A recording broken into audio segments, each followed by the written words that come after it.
জীবনে যতবার যত বড় ভুল করেছি, সেই ভুলের স্বীকারোক্তি আমি নির্দ্বিধায় দিয়েছি বিনয়ের সাথে।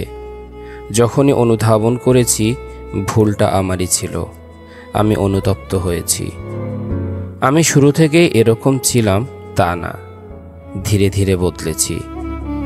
আমি যখন দেখলাম নিজেকে সঠিক প্রমাণ করার চেয়ে ভুল মেনে নেওয়া সহজ, তখন থেকে আমি নিজেকে সঠিক দেখানোর প্রয়াস ছেড়ে দিয়েছি।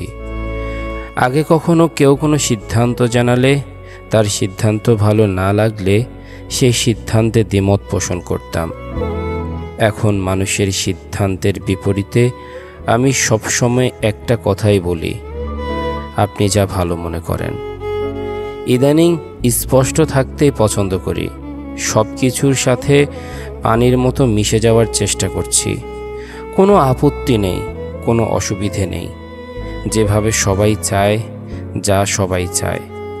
আমি শুধু চুপচাপ সব কিছুর সাথে মানিয়ে নিচ্ছি, মানিয়ে নিতে চাচ্ছি।